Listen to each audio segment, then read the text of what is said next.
Dr. Idu Kumar Sharma. Today we will talk about diet and cancer risk. हमारा diet कैसे हमारे स्वास्थ्य को अफेक्ट करता है, किस किस तरह की बीमारियां होती है और खास करके कैंसर की बीमारी किन किन तरह के खाद्य पदार्थों से होती है, उसकी आज हम बात करेंगे. As we know that nowadays cancer has become the second most common cause of death all over the world. और हर साल हमारे देश में भी लाखों लोग कैंसर से ग्रसित होते हैं और लाखों लोग कैंसर से मर रहे हैं. तो कैंसर से कैसे बचा जाए, उसके लिए क्या क्या प्रिकॉशंस लिया जाए, इसके बारे में हम बात करेंगे. और पर्टिकुलरली डाइट के संबंध में कि हमारे खाने पीने की वस्तुओं से कैसे कैंसर का रिस्क बढ़ रहा है, ये जानना हम लोग के लिए बहुत जरूरी है. तो आपको पता होगा कि जो 35% ऑफ कैंसर्स हैं वो खाने पीने की चीज़ों में बदलाव के कारण या जो हाई रिस्क डाइट्स हैं उनके कारण होते हैं. तो वो कौन कौन से खाद्य पदार्थ हैं जिनसे कैंसर का रिस्क बढ़ जाता है जी.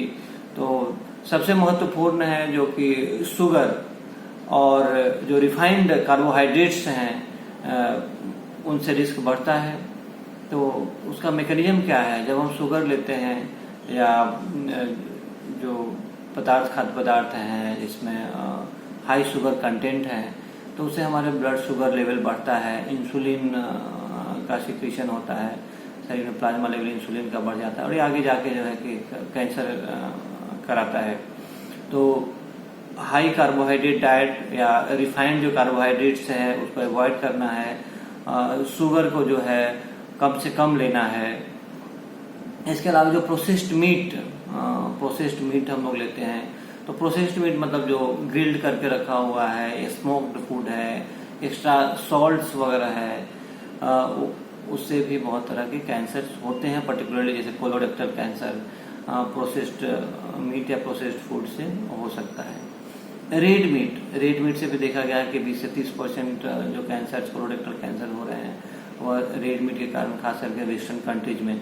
तो रेड मीट हम लोग को अवॉइड करना है. तो रेड मीट का मैकेनिज्म है कि उसमें हाई हेमोग्लोबिन हीम कंटेंट होता है, नाइट्रेट्स होते हैं और जब उसको हम लोग गर्म करते हैं या कुक करते हैं तो नाइट्रोसामाइंस में चेंज हो जाता है या एरोमेटिक हाइड्रोकार्बन्स में चेंज होता है जो कि कैंसर कार्सिनोजेंस है और कैंसर कराता है. इसके अलावा इम्पॉर्टेंट है जो हाई फैट डाइट लेते हैं तो उससे ओबेसिटी बढ़ती है. ओबेसिटी अब इम्पोर्टेंट होता है ओबेसिटी, ओवरवेट और फिजिकल इनएक्टिविटी, इससे बहुत तरह की बीमारियां होती है. ओबेसिटी होने के बाद या हमारे शरीर में जब हाई फैट कंटेंट होता है तो उससे इंसुलिन रेजिस्टेंस होता है. फैट सेल्स एस्ट्रोजेंस भी प्रोड्यूस करते हैं जिससे कि बहुत तरह कैंसर, कई प्रकार के कैंसर्स होते हैं जैसे ब्रेस्ट, एंडोमेट्रियम, ओवेरियन कैंसर का रिस्क बढ़ जाता है.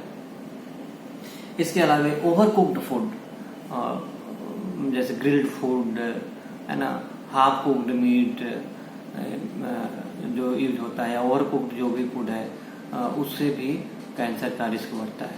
तो we should avoid burning of food. जला हुआ खाना जो है नहीं खाना है. उस तरह से मीट वगैरह लोग जला के खाते हैं जो नॉन मीट वगैरह, तो उसको हम लोग को अवॉइड करना है. तो अब आप पूछेंगे कौन कौन से डाइट हैं जिससे कि कैंसर का रिस्क कम होता है, कैंसर से बचा जा सकता है. तो हाँ, उस तरह के डाइट्स हैं जैसे कि diet rich in green vegetables, tomatoes, carrots. तो इस तरह के खाना है उससे कि रिस्क कम होगा. उसके अलावा जो ऐसे फ्रूट्स और वेजिटेबल्स जिसमें vitamin C, vitamin E, vitamin A ज़्यादा है उससे भी कैंसर का रिस्क कम होता है. जैसे आंवला, सिट्रस फ्रूट्स, पोमेग्रेनेट लेना है.